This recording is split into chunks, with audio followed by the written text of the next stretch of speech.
여러분 안녕하십니까? 성경 말씀 마태복음에 있는 말씀 읽겠습니다. 마태복음 3장입니다.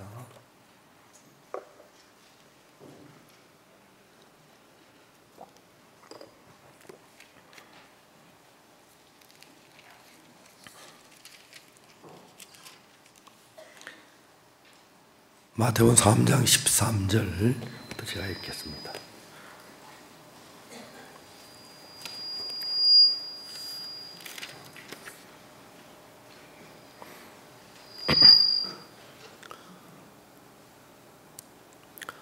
방송실 이 마이크 좀 꺼주시겠습니까?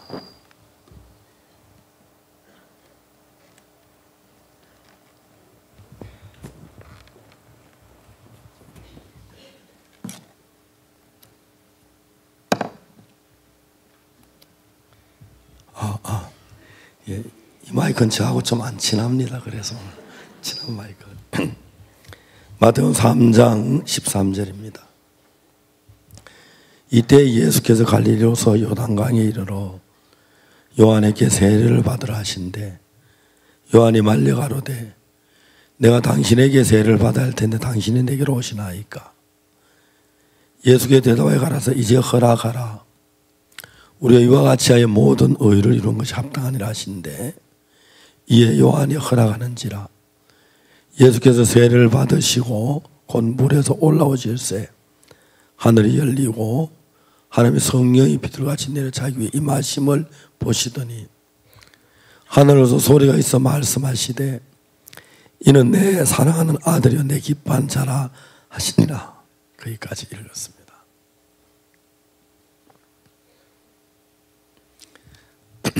저는 참 많은 사람들이 죄 때문에 고통하고 괴로워하는 걸 봅니다.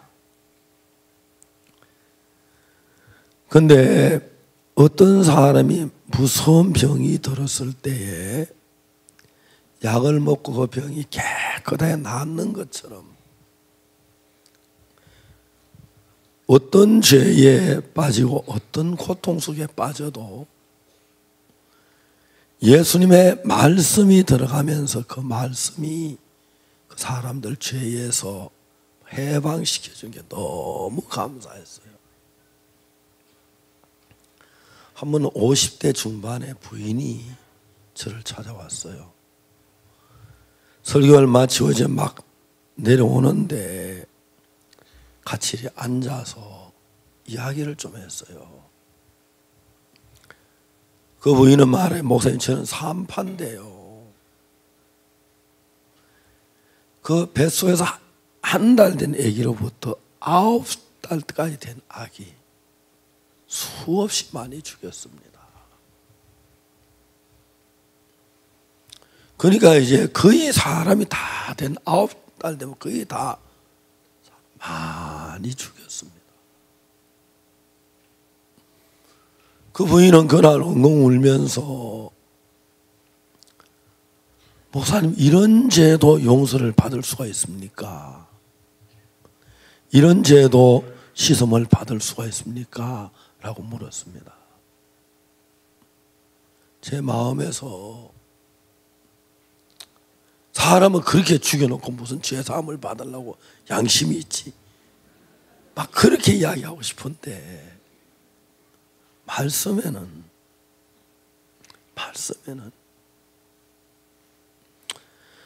말씀에는 그 부인의 죄도 십자가에서 깨끗하게 씻어진 거예요.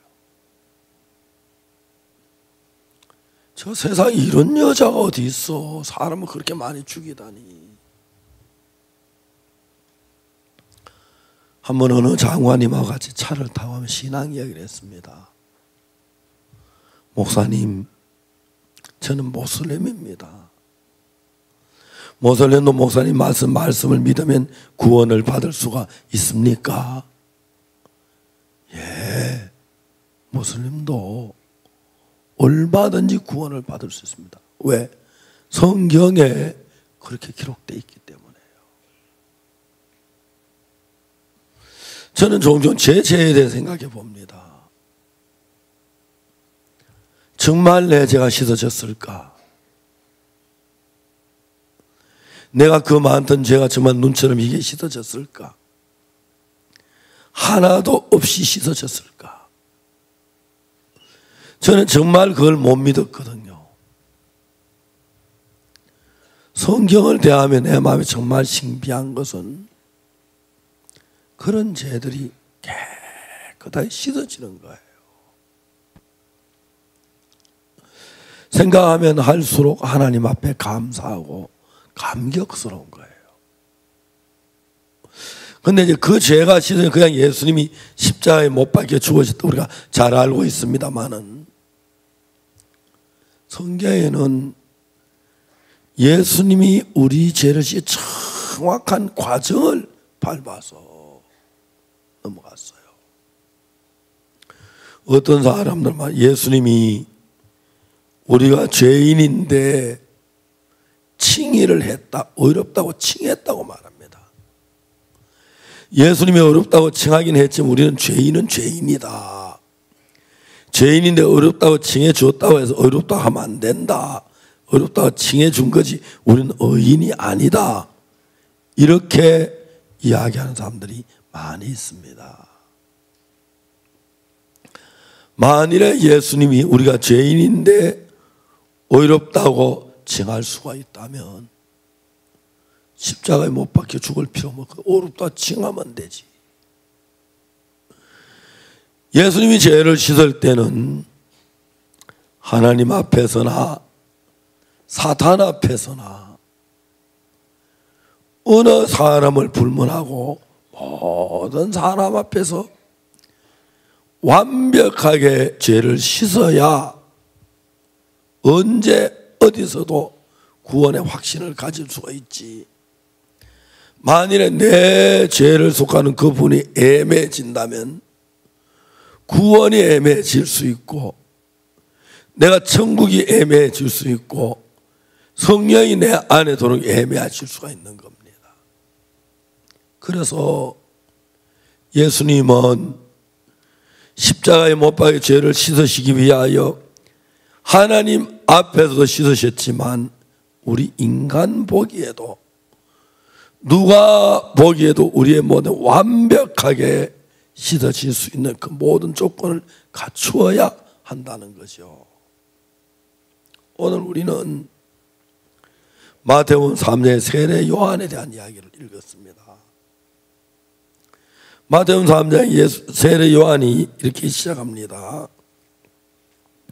그때에 3장 1절에 세례 요한이 이르러 유다 광야에서 전파해 가로되 회개하라 천국이 가까웠느니라 하였으니 이는 선지자 이사야로 말씀하신 자라 일러서되 광야에 외치는 자의 소리가 있어 가로되 너희는 주의 길을 예배하라 그의 척경을 편탄하라 하였느니라. 세례 요한이 이스라엘의 죄를 회개하라고 이야기를 하십니다. 그런데 문제는 죄를 회개한다고 해서 죄가 씻어지는 건 절대 아닙니다. 만일에 우리가 죄를 회개하고 나면 죄가 씻어진다고 하면은 예수님 십자가에 못 박힐 필요도 없고 우리 죄만 회개하면 될 겁니다. 그런데 회개 자체는 죄를 씻지를 못합니다. 죄의 싹은 사망인데 죄를 지은 사람이 그 죄의 값을 지불하지 아니하면 사망을 당치하면 절대로 죄가 씻어지지 않는 것입니다.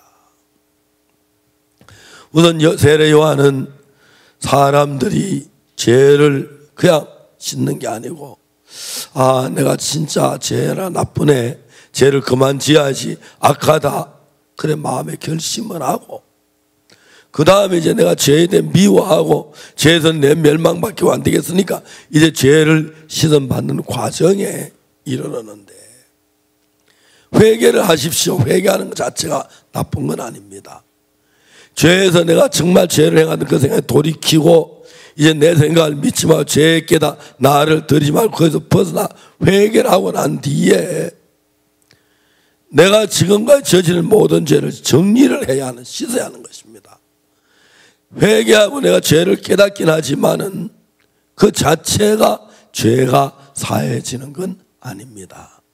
죄는 반드시 죄의 싹은 사망이기 때문에 피를 흘리고 멸망을 당한 죄의 값을 지불해야 죄가 사해지지, 회개 자체는 의도 죄가 사해지지 않습니다.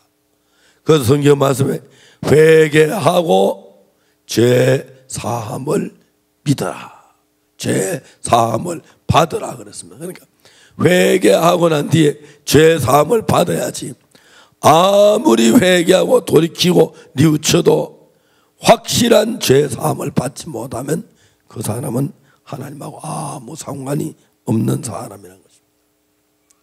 그런데 이제 우리가 오늘 읽은 마태복음을 보면 성경에 이렇게 기록됐습니다. 13절에 이때에 예수께서 갈릴리로서 요단강이로 요한에게 세례를 받으려 하신대, 세례 요한이 예수님을 알았습니다. 하나님의 아들인 걸 아는데, 요한인 자기보다 예수님 훨씬 더 귀하신 하나님이시고 높으신 분인데 예수님이 자기에게 세례를 받으러 오시니까 너무 당황하는 거예요. 예수님, 나는 회개의 세례를 베푸는데, 예수는 죄 지은 적도 없는데 회개할 게 무슨 회개할 게 있다고 세례를 받으려고 합니까? 난 세례를 못 주겠습니다. 안 됩니다. 사양을 했어요. 아니, 예수님 무슨 죄를 지었습니까? 예수님 죄 짓지 않았잖아요. 난 회개의 세례를 베푸는데, 뉘우치고 회개한 사람 세례를 베푸는데 예수는 죄도 안 지은 무슨 회개 세례가 필요 있습니까? 예수님, 나는 세례를 드릴 수 없습니다. 사양했어. 그러면서 내가 죄가 있으니까 내가 당신에게 세례를 받아야지 당신이 내게로 오시냐니까 하고 정확하게 요한은 거절했어요. 그런데 예수님이 뭐라고 말씀을 하시냐면 이렇게 말합니다. 예수께 대답하여 가라사대 이제 허락하라.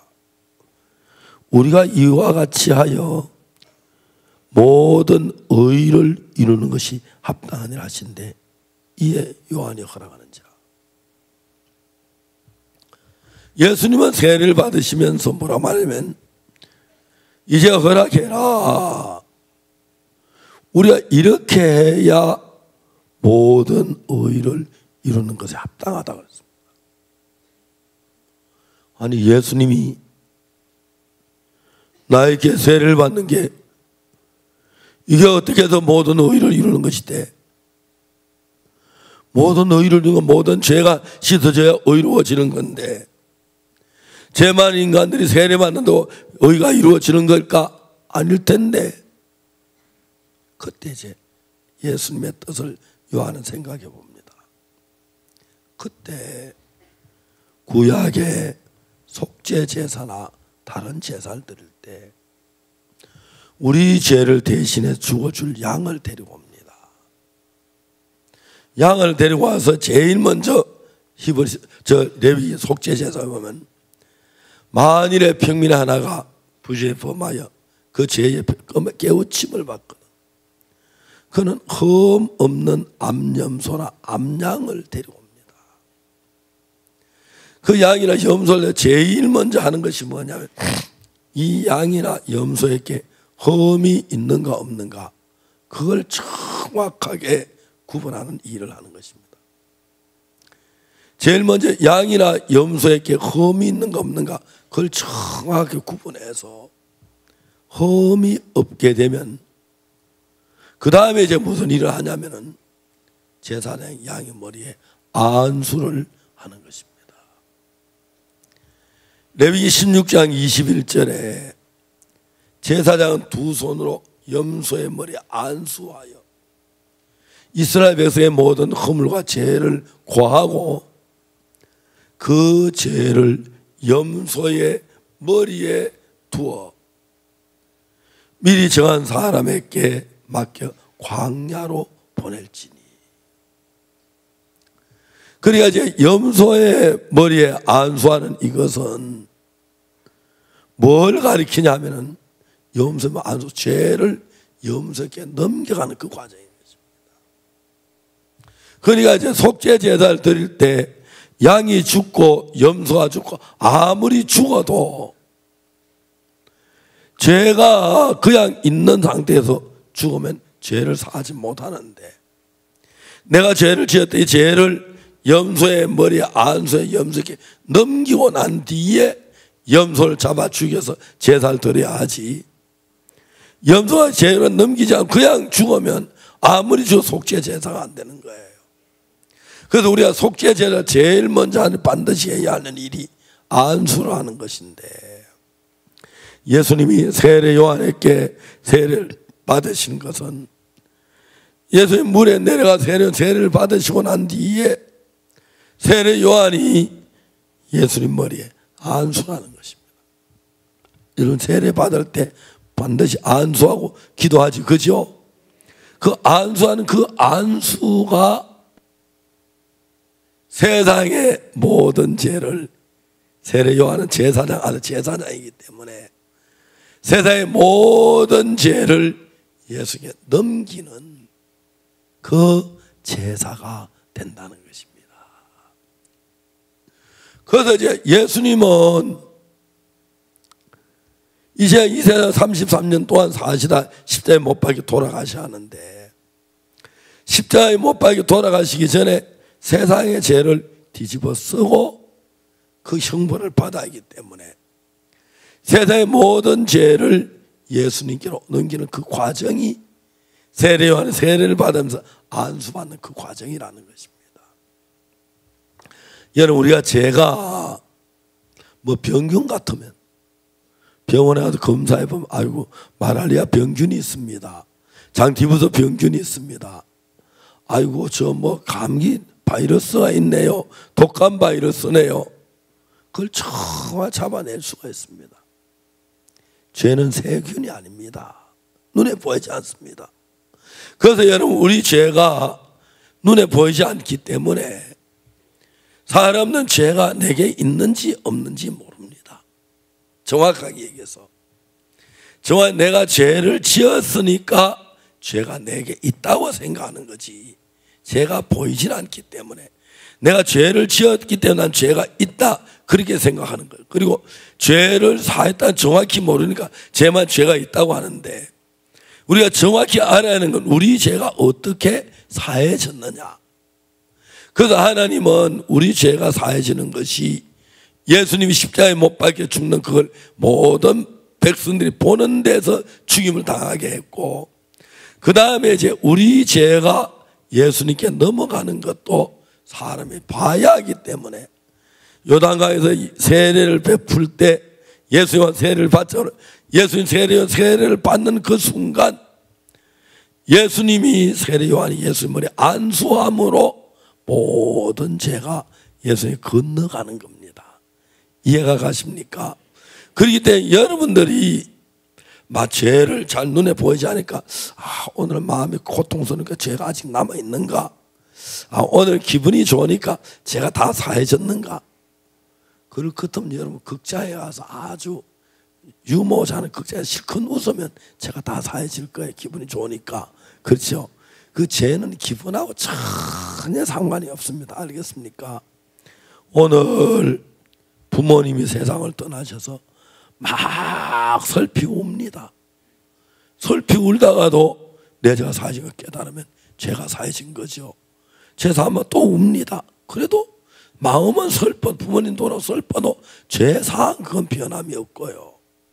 기분이 냉랭하거나 기분이 막 뜨겁거나 감격스럽거나, 어떤 분은 예수의 피로 제사하면 마음이 감격스러울 수 있고 기뻐할 수 있고 감사할 수 있습니다.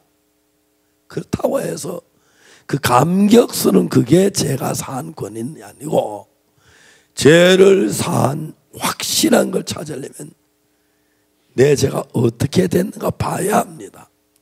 그래서 2000년 전 요단강에서 예수님이 세례 요한에게 세례를 받으실 그때 우리의 모든 죄가 예수님께 건너간 겁니다.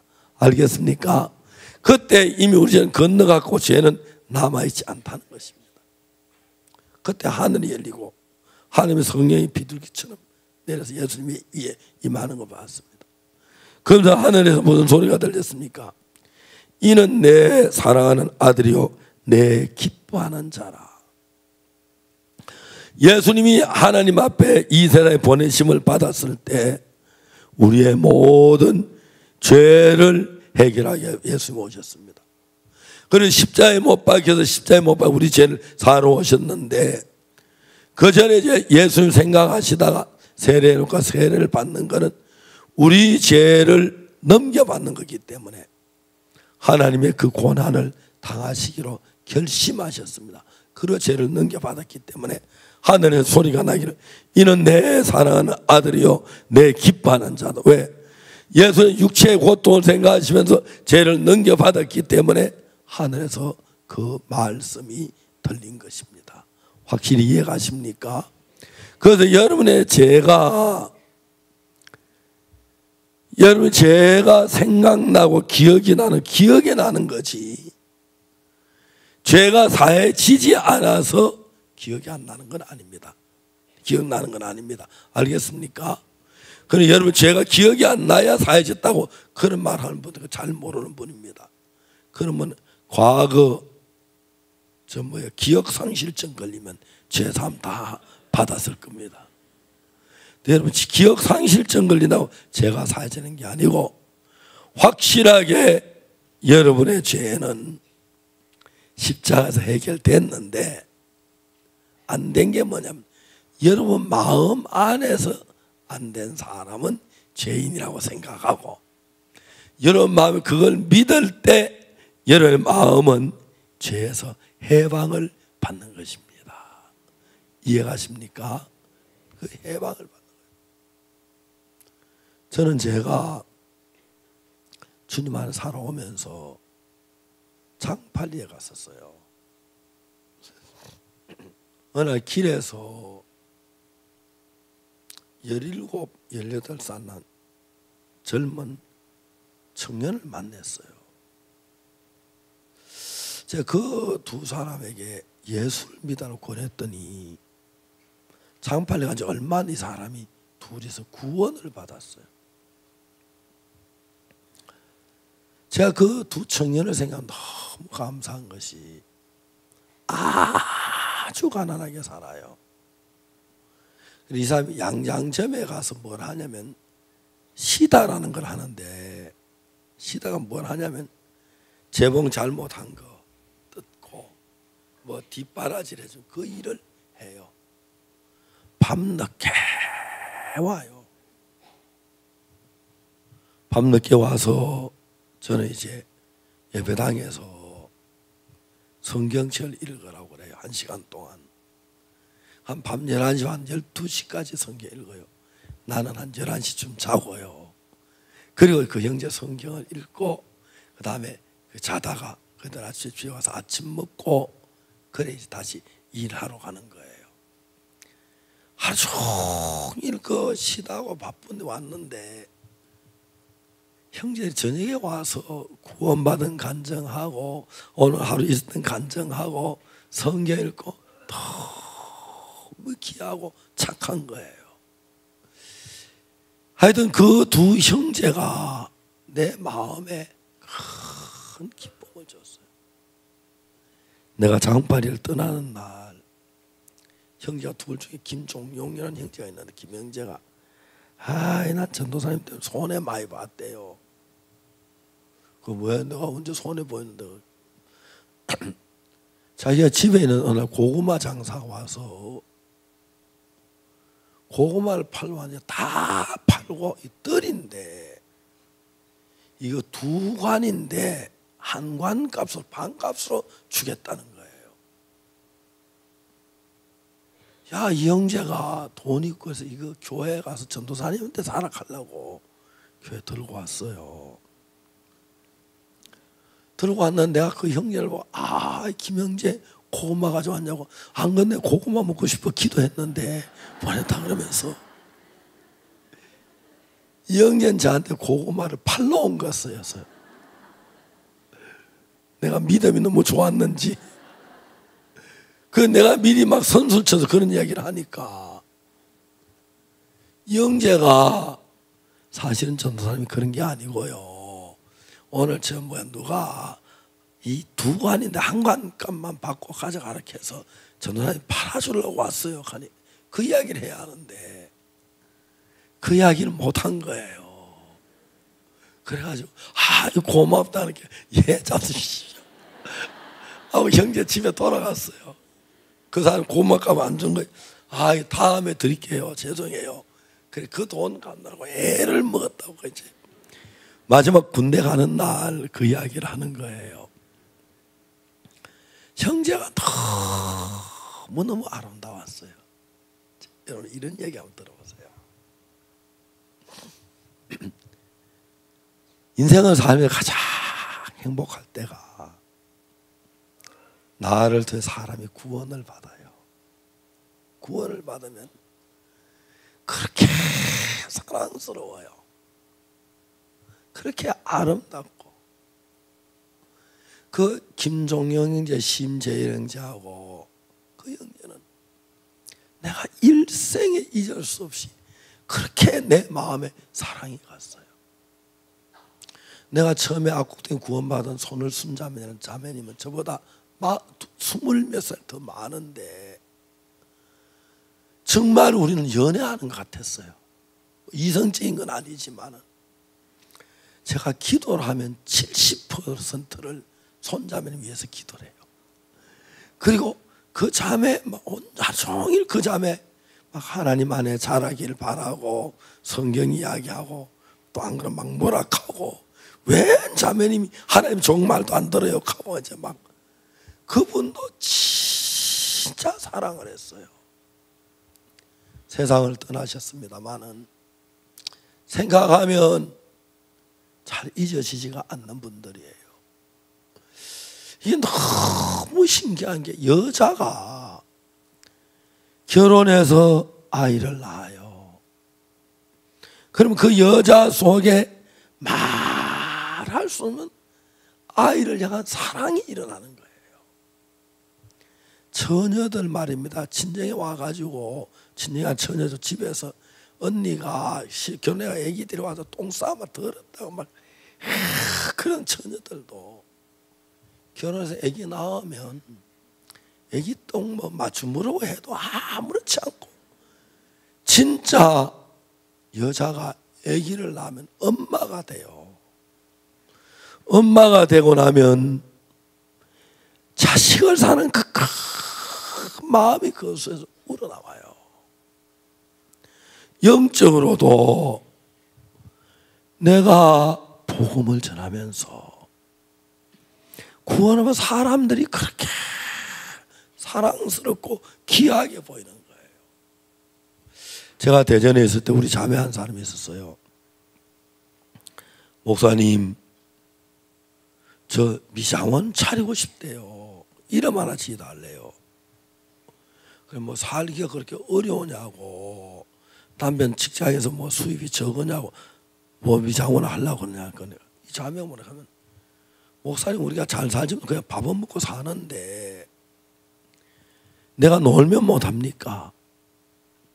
미장원 하면 사람들이 많이 오니까 복음 한번 전해보려고 미장원 하고 싶습니다. 그러면 하라고. 이 자매 이제 미장원을 차렸어요. 교회 앞에 좀 가까운 데다가.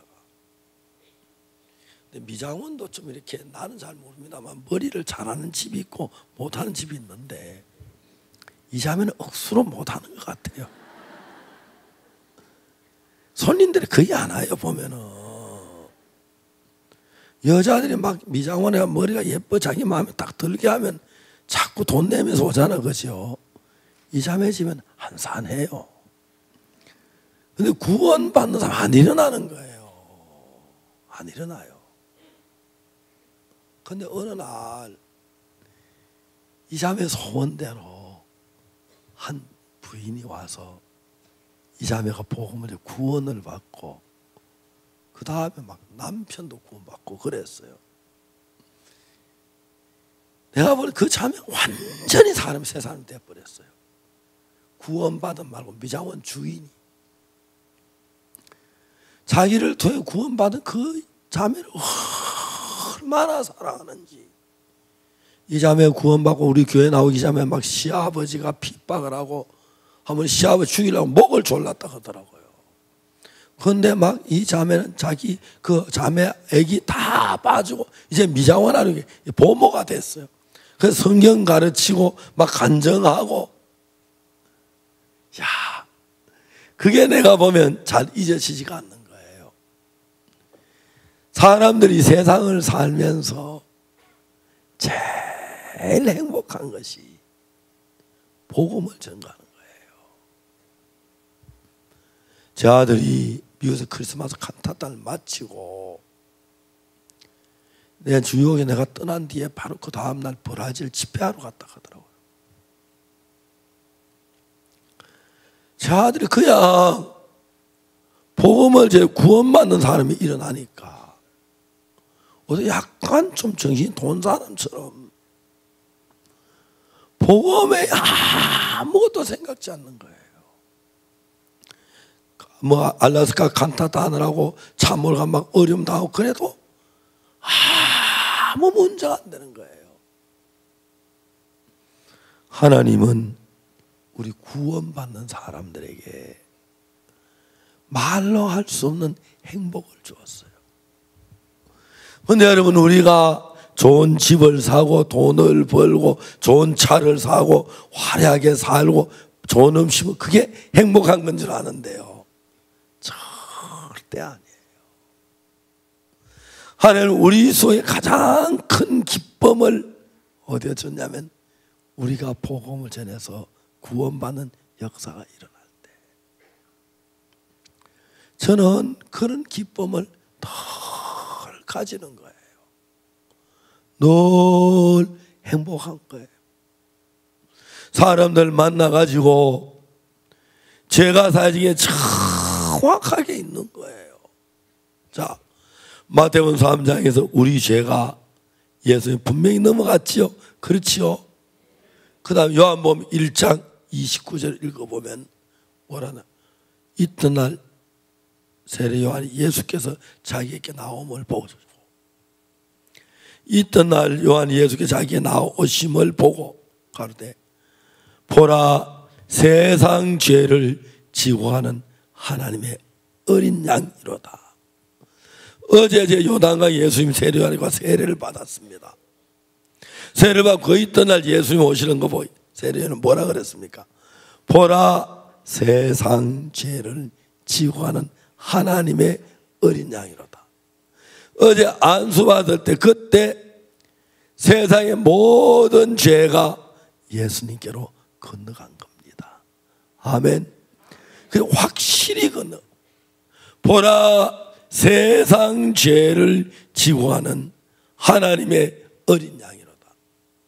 그러니까 여러분, 세상 죄 속에는 오늘 여기에 있는 여러분 전부 우리 모든 죄가 예수님 옮겨갔고, 그래 이제 마지막 예수 십자가에 다 이루었다고 하셨을 때, 그때 우리 죄의 형벌이 전부 끝이 난 것입니다. 이해가십니까? 우리 형벌이 전부 끝이 난 거예요. 세상 죄가 지고 가고 형벌이 끝이 나. 생각하면 할수록 너무 감사하고 감사한 거예요. 그래서 여러분, 성경에는 확실하게 여러분 제사는 그냥 마음이 좀 뜨끔하거나 마음에 막 감동이 되거나 눈물이 흐르거나 그래서 은혜를 받다는 게 아니고, 정확하게 우리 모든 죄가 예수님께로 넘어갔고 십자가에 못 박혀 죽으실 때, 그때 우리 죄가 거기서 끝이 나버렸습니다.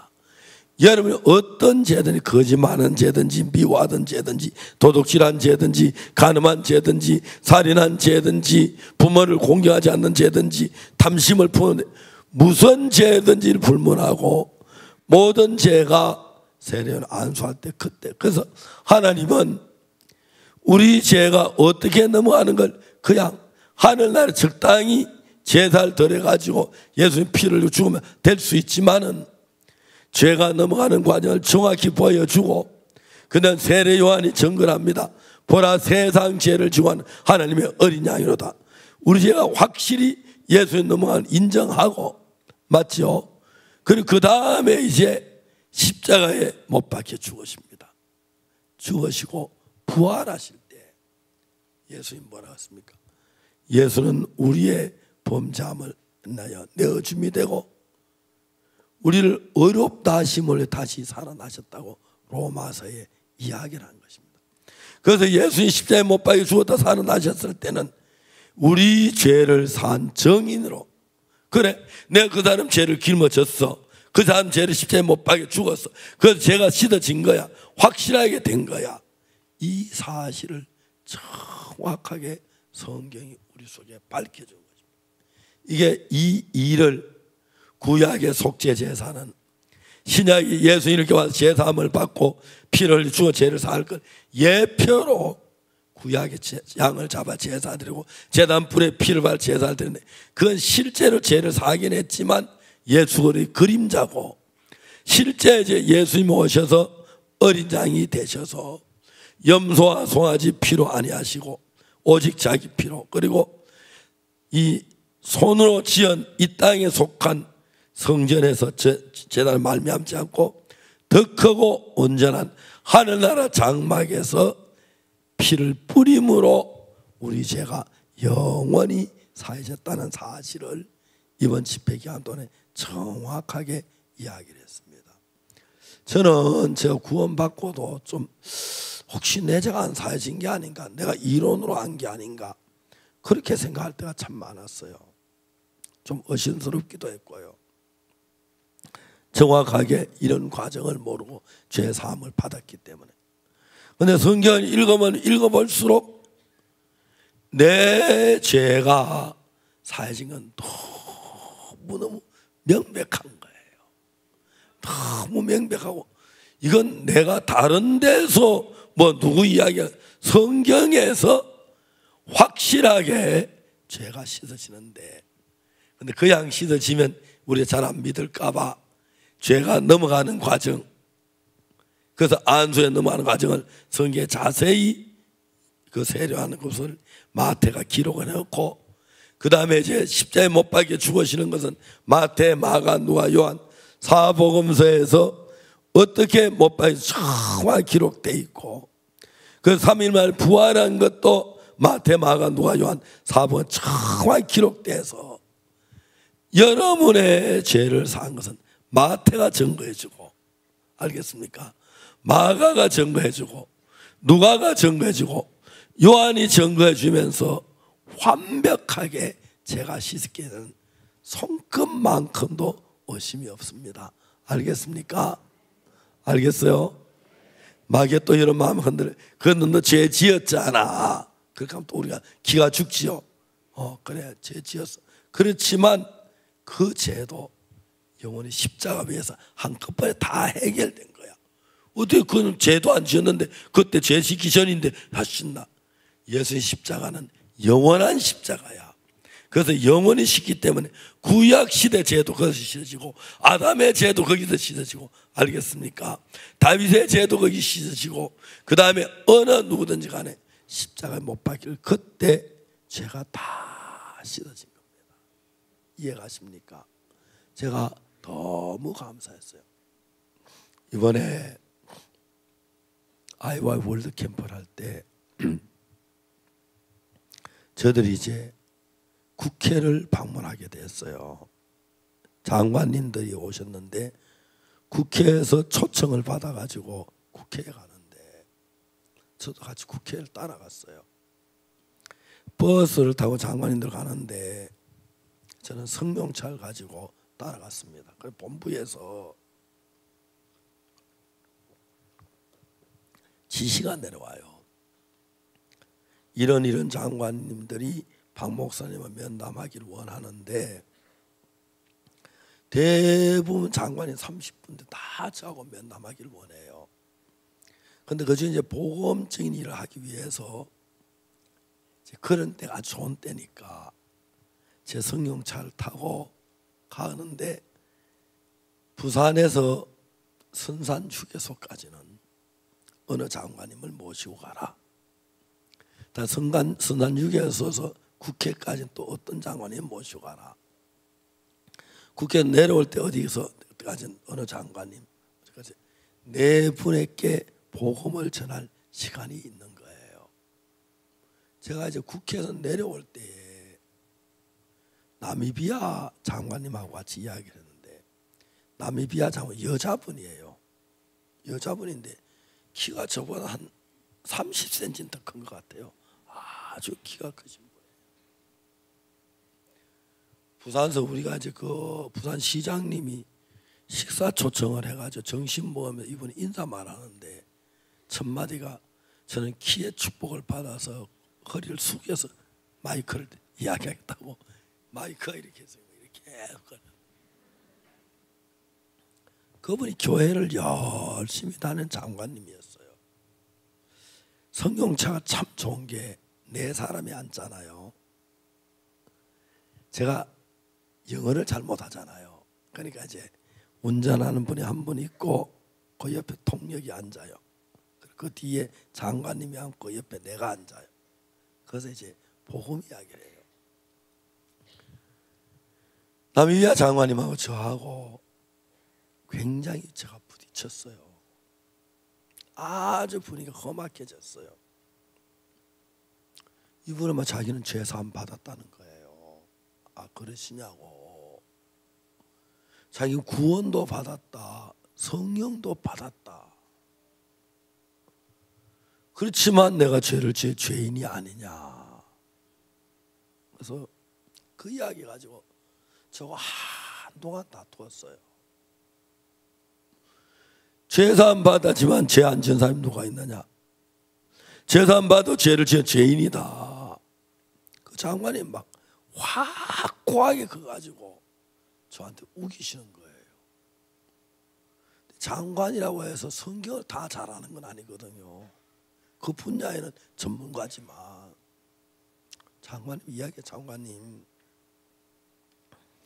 사람들은 성경을 읽을 때 성경에서 하나님이 우리에게 말씀하시고 하잖아요. 그 내용을 정확히 이해해서 그걸 받아들여야 하는데, 성경을 보고 자기가 느낀 자기 느낌 그걸 믿는 사람들이 많습니다.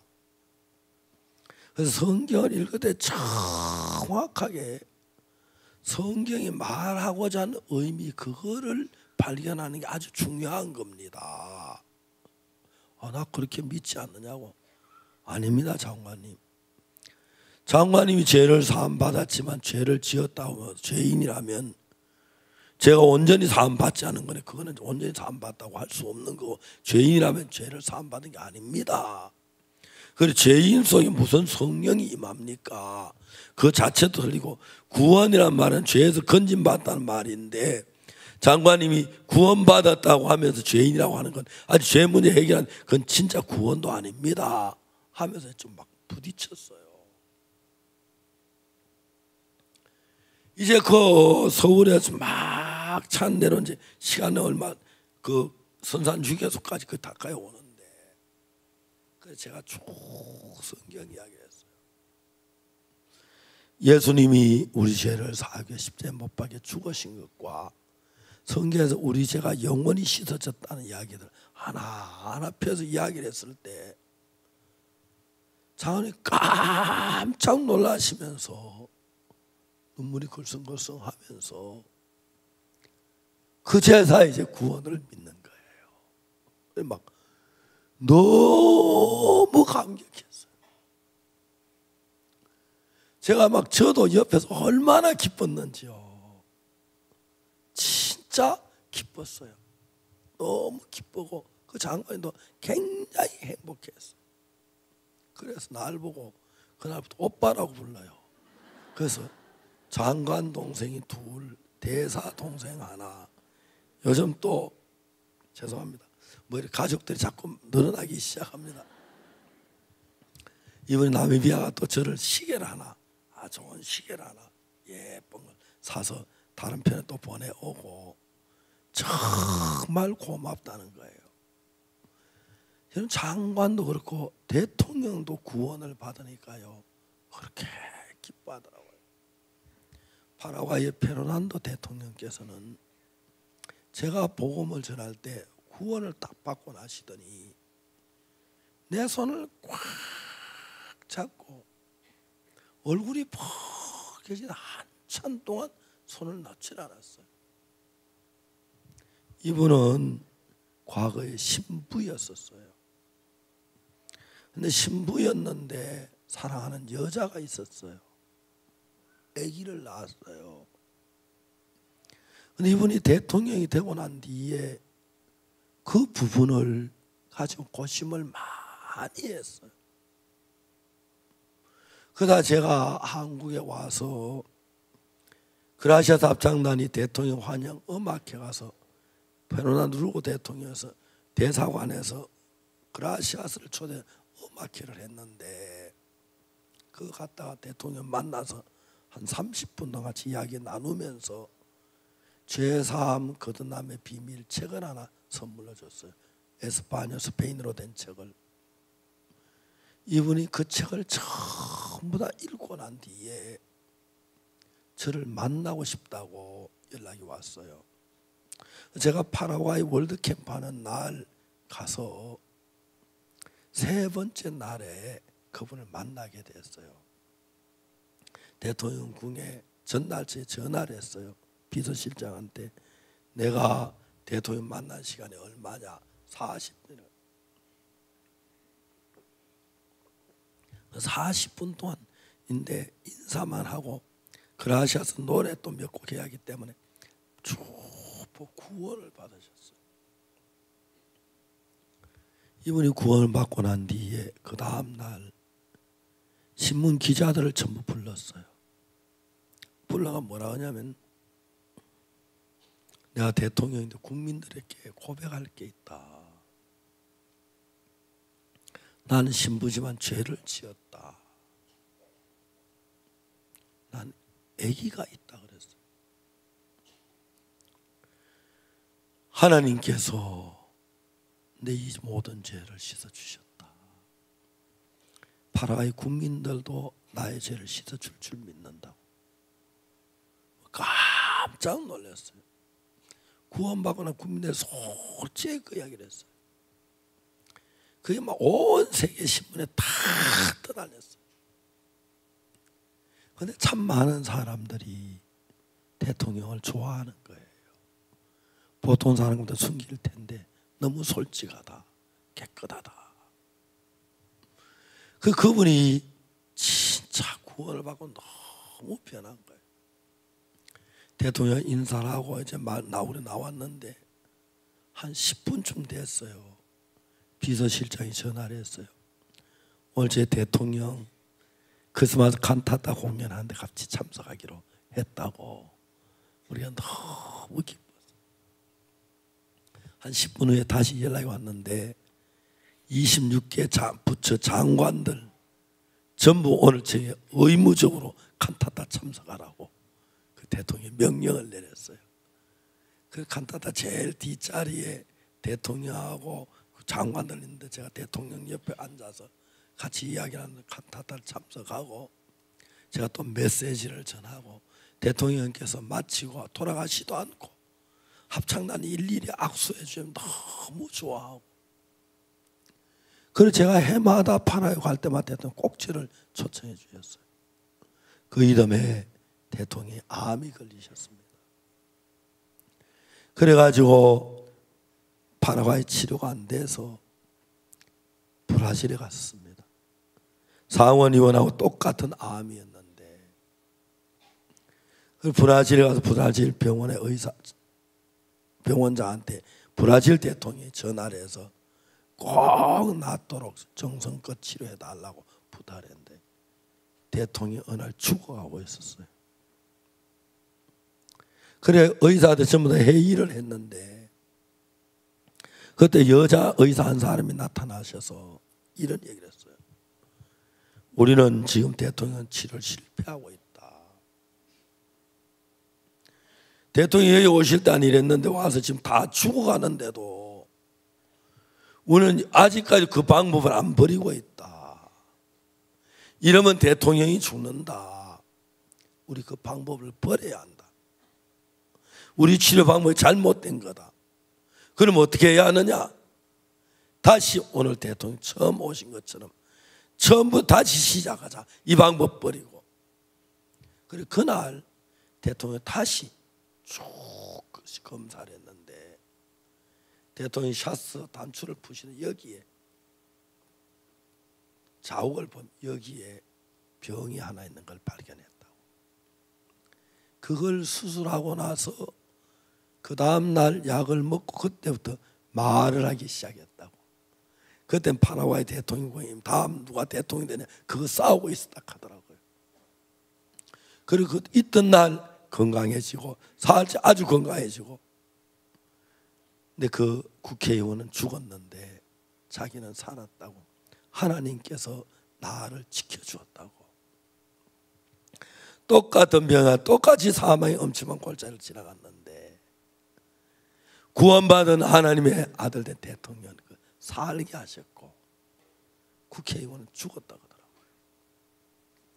하나님께서 우리가 구원받고 하나님 안에 사는 삶이 얼마나 놀라운 삶인지 모르는 것입니다.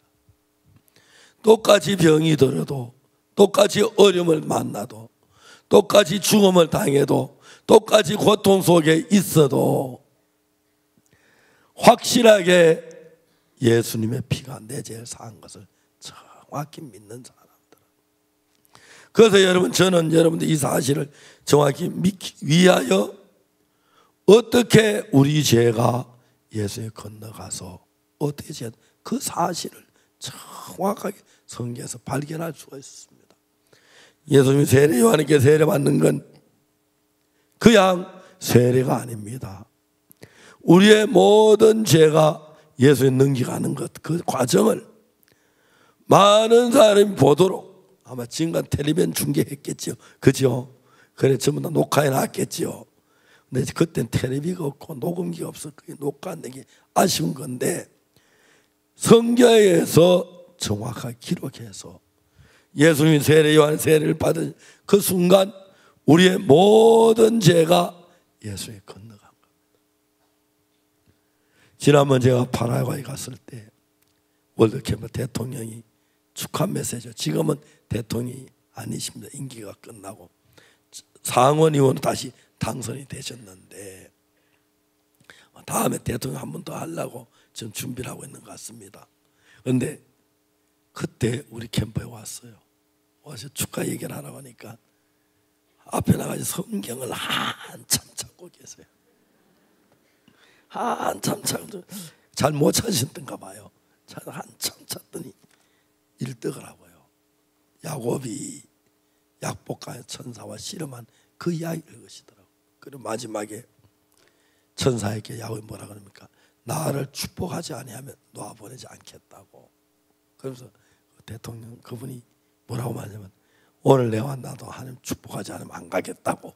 그러면서 그래 이야기를 하셨습니다. 그리고 저희 같이 좋은 시간들 가지고 그렇게 했었습니다. 제가 경북 선산에 조금 시골에서 자라서 태어나서 죄만 짓고 어둡게 살았습니다. 제가 19살 됐을 때 너무너무 어려웠습니다. 가난한 것도 가난한 거지만 제가 장래 소망이 전혀 없는 거예요. 지금은 어렵고 힘들고 고생스러워도 내년쯤은 좋아질 수 있다면 소망이 있으면 기쁨으로 일을 해볼 건데 지금은 가난해도 내년 돈을 좀 벌 수 있다면 지금은 어려워 잘 살 수 있다면 사방으로 봐도 내가 잘 살 수 있는 가망도 없고 뭐가 될 만한 가망도 없고 소망 없이 사는 게 그렇게 힘들었습니다. 어린 나이인데 죽고 싶은 생각도 참 많이 했고요. 그러다 1962년도에 물론 그때 죄 넘어가는 이런 것도 잘 몰랐습니다. 그때는 예수님 피가 내 죄 사했다는 그 사실 하나를 깨닫게 됐습니다. 아, 내가 죄인이 아니구나. 그때부터 우리 교회 성도들에게, 청년들에게 만나는 대로 죄 사함을 받아야 한다고 막 소리를 질렀습니다. 어떻게 받노 박 선생님? 그걸 설명해 주질 못했어요. 죄 사함을 받아서 막 떠들고 나니까 한 달쯤 되니까 교회에서 나를 돌리더라고. 이상해졌다고. 약간 정신적 그렇게. 한 번은 우리 청년들이 모인 방에 내가 들어가 문을 딱 꼬리를 잡았는데 내 이야기를 한 거예요.